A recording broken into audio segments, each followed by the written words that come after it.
میں یہ کہنا چاہتی ہوں کہ جب آپ ملک کا انحصار بیرونی قوتوں پر بڑھائیں گے تو یہی کچھ ہوگا جو آج پاکستان کے ساتھ ہو رہا ہے۔ میں نے کئی سالوں سے، کوئی 30 سالوں سے میں پاکستان کا بڑھتا ہوا انحصار بڑی طاقتوں پہ اور آئی ایم ایف پہ اس انحصار بڑھنے کی مخالفت کرتی رہی ہوں اور بتاتی رہی ہوں کہ اس کے کیا کیا نقصانات ہو سکتے ہیں، مگر ایسا لگتا ہے کہ ایک بڑے سسٹمیٹکلی پچھلے 30 سالوں میں یہ انحصار بڑھایا گیا اور آج اس کا ہم پھل کھا رہے ہیں۔ آم، آم، 90 کی دہائی سے لے کر آج تک پاکستان ڈی ویلیو کر رہا ہے اپنی کرنسی کو، اور کہا یہ جا رہا ہے کہ اس سے ایکسپورٹس بڑھ جائیں گے، مگر پچھلے 30 سالوں میں ہم کوئی خاطر خواہ ایکسپورٹس میں ایکسپورٹ ارننگز میں خاطر خواہ مطلب بڑھ نہیں سکی ہیں، جس کی وجہ سے یہ ضرور ہوا ہے کہ ایکسپورٹس تو نہیں بڑھی مگر ہماری پیداواری لاگت بہت بڑھ گئی، کیونکہ ہم نے جب ڈی ویلیو کیا تو اس کی وجہ سے ہماری امپورٹڈ گڈس کی قیمتیں بڑھ گئیں، اور امپورٹڈ گڈ زیادہ تر جو ہیں وہ انڈسٹریل را مٹیریل ہے، کیپٹل گڈز ہیں اور تیل ہے، اس کی وجہ سے ہماری پیداواری لاگت بڑھ گئی اور قیمتیں بڑھ گئیں، ہماری جو مینوفیکچرڈ گڈس ہیں ان کی صنعتیں بند ہونا شروع ہو گئیں، افراط زر بہت بڑھ گئی، جب افراط زر بڑھی تو اس کے ساتھ ساتھ قرضوں کا بوجھ بہت بڑھ گیا ڈی ویلیویشن کرنے کی وجہ سے، اور پھر افراط زر جب بڑھی تو آئی ایم ایف نے یہ تجویز دی، ہمیشہ وہ یہی تجویز دیتی ہے تمام ممالک میں کہ اب لینڈنگ ریٹ کو بڑھا دیا جائے، مانیٹری ٹائٹننگ کی جائے۔ مانیٹری ٹائٹننگ کرنے سے افراط زر میں کمی نہیں ہوتی ہے، کیونکہ اگر آپ کا ڈیمانڈ پل انفلیشن ہو اور آپ کی قیمتیں اس لیے بڑھ رہی ہوں کہ آپ کی طلب بہت بڑھ رہی ہو تو پھر آپ کو لینڈنگ ریٹ بڑھانا چاہیے، مگر پاکستان میں جو انفلیشن رہا ہے وہ ڈی ویلیویشن کی وجہ سے ہوا ہے، ڈی ویلیویشن کی وجہ سے ہماری انڈسٹریل را مٹیریل کی قیمتیں بڑھی ہیں، تیل کی قیمتیں بڑھی ہیں، اور اس کی وجہ سے یہ کاسٹ پش انفلیشن ہے۔ تو I M F cost push inflation کو ڈیمانڈ پل اسٹریٹجیز کے ذریعے جب حل کرنے کی کوشش کرتا ہے تو اس سے قیمتیں اور بڑھ جاتی ہیں، اور نہ صرف قیمتیں بڑھتی ہیں بلکہ انویسٹمنٹس بھی کم ہو جاتے ہیں، آؤٹ پٹ گروتھ کم ہوتا ہے، ان امپلائمنٹ ہوتی ہے، اور ساتھ ہی ساتھ قرضوں کا بوجھ انٹرسٹ ریٹ کے بڑھنے سے بڑھ جاتا ہے۔ تو ہم نے ہمارے جو ماہر معاشیات ہیں وہ وہیں سے لائے جاتے ہیں، تو وہ اپنے لگتا ہے کہ بالکل بغیر کوئی سوچے خود اپنا دماغ استعمال کیے وہ بس وہی کرتے ہیں جیسا ان سے کہا جاتا ہے،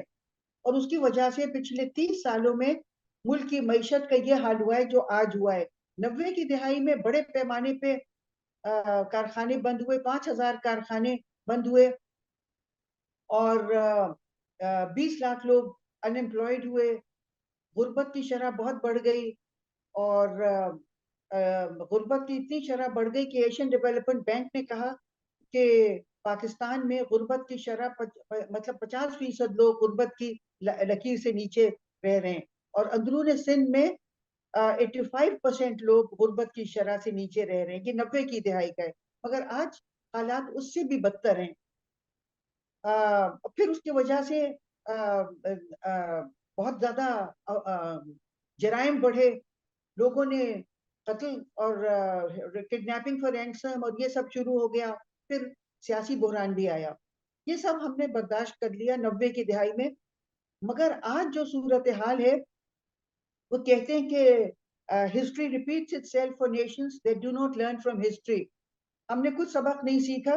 اور وہی آنکھوں پہ پٹی باندھ کے آئی ایم ایف کے پاس ہم کو لے جایا گیا، اور انہوں نے وہی پالیسیاں پھر ہم پہ لاگو کی جن کا میں ابھی ذکر کر چکی ہوں، اور اس دفعہ اس جو بحران ہے وہ اس سے بہت زیادہ شدید ہے جو 90 کی دہائی میں ہوا تھا۔ اس دفعہ صرف ٹیکسٹائل سیکٹر میں 75 لاکھ لوگ بے روزگار ہو گئے، اور اس کی وجہ سے پھر صنعتیں بند ہو رہی ہیں، بڑے پیمانے پہ صنعتیں بند ہو رہی ہیں، اور بہت لوگ بے روزگار ہو رہے ہیں, غربت بہت بڑھ رہی ہے. روٹی اس دفعہ تو یہ بھی دلچسپ ہے کہ کھانا بھی چھینا جا رہا ہے لوگوں سے. روٹی جو ہے اس کی قیمت اتنی زیادہ ہو گئی ہے کہ شاید اس ملک میں پہلی دفعہ شاید قحط بھی آج پڑ جائے, کیونکہ غریب لوگ تو روٹی نہیں کھا پا رہے ہیں, کیونکہ روٹی بہت مہنگی ہو گئی ہے. پھر اس کے ساتھ ساتھ آپ دیکھیے کہ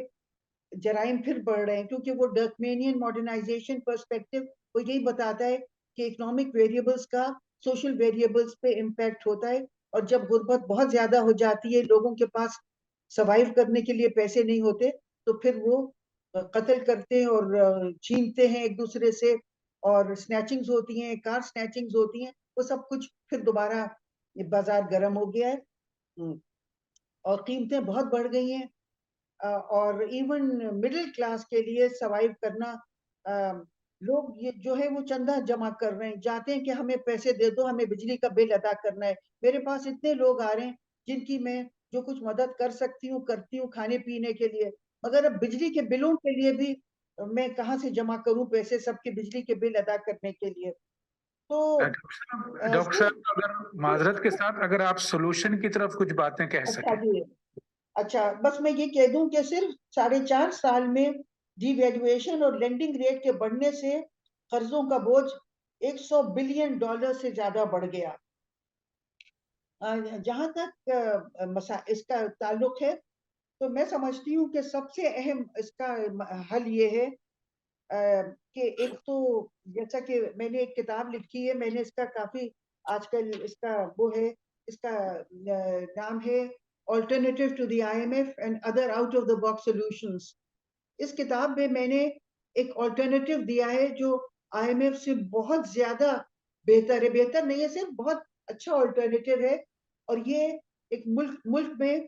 آئی ایم ایف کی اگر آپ دیکھیں ماڈل جو میں نے ذکر کیا کہ کتنی اس سے مسائل پیدا ہوئے ہیں, تو میرا جو آلٹرنیٹو ہے وہ بہت خوشحالی لے کے آ سکتا ہے. اس میں نے پہلا چیپٹر ہی اسی سے شروع کیا ہے. ابھی چونکہ ٹائم نہیں ہے اسے تفصیل سے کرنے کا, مگر اس میں بہت سے میں نے آلٹرنیٹیوز دیے ہیں.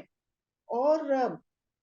یہ آلٹرنیٹیو صرف کافی نہیں ہے, بہت ضروری ہے کہ ہمارے جو اکنامک مینیجرز ہیں جو پچھلے 30 سال سے اس ملک کو اس طرح چلا رہے ہیں, ان کو بھی فارغ کیا جائے. ایک یہ بہت ضروری ہے کیونکہ وہ